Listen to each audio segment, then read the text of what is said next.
Assalamualaikum warahmatullahi wabarakatuh. Halo anak soleh dan soleha. Kali ini kita akan mempelajari materi PAI kelas 5 dengan tema Rasul Allah Idolaku.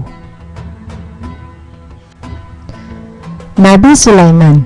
Nabi Sulaiman adalah putra dari Nabi Daud alaihissalam. Nabi Sulaiman merupakan raja yang bijaksana. Kekuasaannya tidak hanya meliputi manusia, melainkan beliau juga memimpin jin, binatang, tumbuhan, dan angin. Beliau diberi mukjizat oleh Allah bisa mengerti bahasa binatang dan bahasa tumbuhan. Walaupun beliau orang yang sangat kaya raya, bisa mengerti bahasa binatang, beliau tidak sombong. Beliau tetap taat kepada Allah. Beliau Nabi Sulaiman mempunyai sifat Ar-Rahman, artinya Maha Pengasih. Beliau sangat menyayangi seluruh rakyatnya, bahkan kepada semut sekalipun beliau sangat menyayangi. Dikisahkan pada suatu hari Nabi Sulaiman beserta pasukannya sedang bepergian ke sebuah tempat. Di tengah perjalanan tiba-tiba Nabi Sulaiman menghentikan pasukannya. Beliau berkata, "Tunggu, kita melewati sebuah sarang semut. Jangan sampai kita mengganggu mereka, apalagi menginjak salah seekor dari semut di sini." Kenapa beliau berkata demikian? Karena Nabi Sulaiman mendengar sendiri semut tersebut bercakap. Raja semut berkata kepada rakyatnya, "Wahai rakyatku, cepatlah kalian menyingkir dan masuk ke dalam sarang. Lihat, Raja Sulaiman dan rombongannya akan melewati tempat ini." Demi untuk menghargai bangsa semut, Nabi Sulaiman sampai memberhentikan seluruh pasukannya dan mengingatkan untuk berhati-hati. Padahal dalam kehidupan sehari-hari kita sering menyepelekan seekor semut, tetapi Nabi Sulaiman tidak. Beliau rela memberhentikan pasukannya. Beliau rela menunggu sampai semua semut itu masuk ke sarang dengan aman. Suatu ketika Nabi Sulaiman kehilangan burung hudhud. Beliau marah dan hendak menghukumnya. Namun belum sempat beliau berkata lagi, datanglah burung hudhud dengan tergesa-gesa. Burung tersebut berkata kepada Nabi Sulaiman, "Wahai Nabi, aku melewati negeri Sabah, sebuah negeri yang makmur dan beristana indah, dipimpin oleh ratu yang cantik jelita, tetapi mereka menyembah matahari." Mendengar penjelasan dari burung hudhud tersebut, Nabi Sulaiman langsung termenung dan mengirimkan sebuah surat yang tercantum dalam surat An-Naml ayat 30-31. Yang artinya, sesungguhnya surat itu dari Sulaiman dan sesungguhnya isinya adalah dengan menyebut nama Allah yang Maha Pemurah lagi Maha Penyayang, bahwa janganlah kamu sekalian berlaku sombong terhadapku dan datanglah kepadaku sebagai orang-orang yang berserah diri. Dalam surat tersebut, Nabi Sulaiman mengajak ratu yang cantik jelita tersebut untuk masuk Islam. Setelah membaca surat dari Nabi Sulaiman, Ratu Balqis mengira bahwa Nabi Sulaiman mengharapkan hadiah. Akhirnya Ratu Balqis mengutus beberapa pasukannya untuk mengirimkan hadiah kepada Nabi Sulaiman. Namun semua hadiah tersebut ditolak oleh Nabi Sulaiman dan dikembalikan kepada Ratu Balqis. Lihat perlakuan Nabi Sulaiman, akhirnya Ratu Balqis penasaran dan memutuskan untuk bertemu dengan Nabi Sulaiman. Nabi Sulaiman mendengar berita dari burung hudhud bahwa Ratu Balqis akan berkunjung. Mendengar hal tersebut, Nabi Sulaiman memerintahkan kepada pasukannya untuk memindahkan kerajaan dari Ratu Balqis ke tempat Nabi Sulaiman. Atas izin Allah, kerajaan Ratu Balqis, singgasana Ratu Balqis, pindah dalam sekejap mata. Melihat hal tersebut, Ratu Balqis kagum dan akhirnya masuk Islam. Bagaimana cara Nabi Sulaiman wafat? Cara beliau sungguh sangat berlainan dengan manusia biasa. Pada saat itu Nabi Sulaiman sedang mengawasi anak buahnya yang sedang bekerja. Beliau berdiri sambil bersandar pada tongkatnya. Allah kemudian mewafatkan beliau dalam posisi demikian. Beliau tetap bersandar pada tongkatnya meskipun telah lama meninggal. Anak buahnya tidak ada yang menyadarinya. Mereka baru menyadarinya ketika tongkat tersebut telah habis dimakan rayap dan Nabi Sulaiman jatuh. Selanjutnya kita akan belajar mengenai Nabi Ilyas alaihissalam.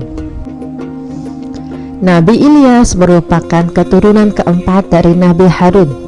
Nabi Ilyas diutus oleh Allah untuk mengingatkan kaum Bani Israel yang kufur sepeninggalan Nabi Sulaiman. Mereka adalah penduduk Baaldek, sebuah daerah di Lebanon. Mereka menyembah berhala yang diberi nama Baal. Nabi Ilyas tidak henti-hentinya mengingatkan dan mengajak kaum Bani Israel untuk menyembah Allah, tetapi mereka tetap ingkar. Akibatnya Allah menurunkan azab kepada Bani Israel berupa kemarau panjang. Akan tetapi azab Allah ini tidak menyadarkan kaum Bani Israel. Mereka justru semakin durhaka. Mereka bersepakat untuk membunuh Nabi Ilyas di hadapan berhala Baal. Mereka mengharapkan ketika Nabi Ilyas dibunuh di hadapan berhala, hujan akan turun. Akan tetapi atas izin Allah, Nabi Ilyas diselamatkan.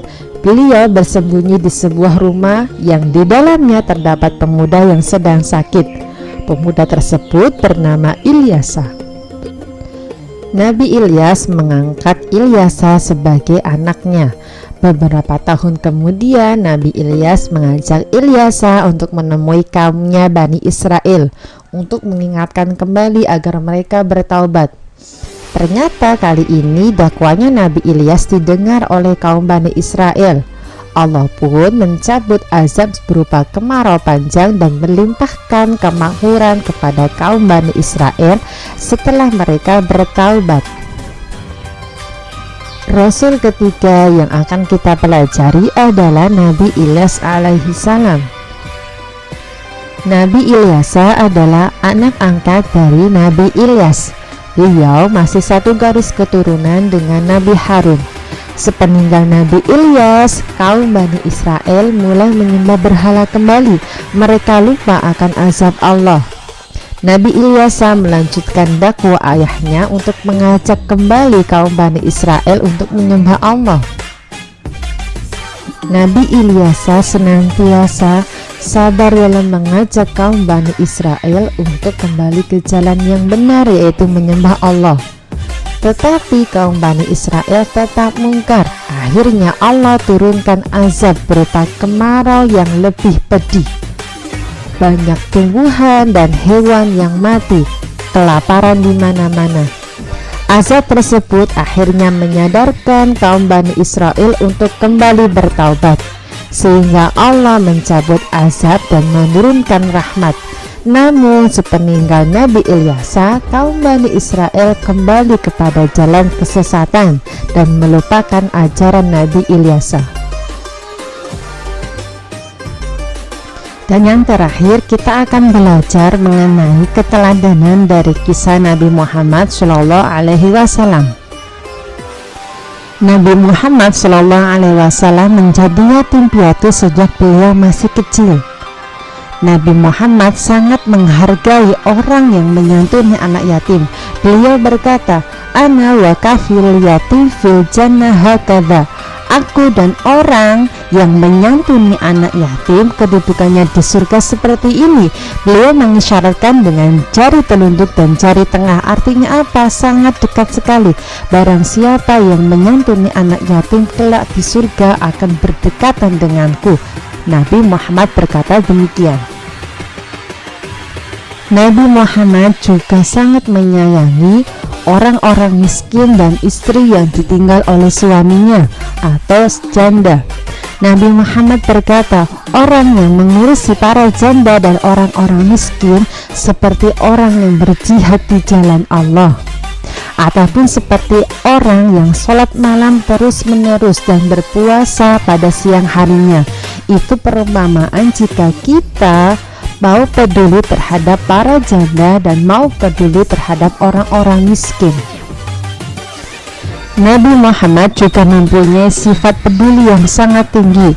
Beliau berkata, barang siapa yang membantu memenuhi kebutuhan saudaranya, maka Allah akan memenuhi hajatnya. Barang siapa yang melepaskan kesulitan seorang muslim, maka Allah akan melepaskan kesulitannya pada hari kiamat nanti.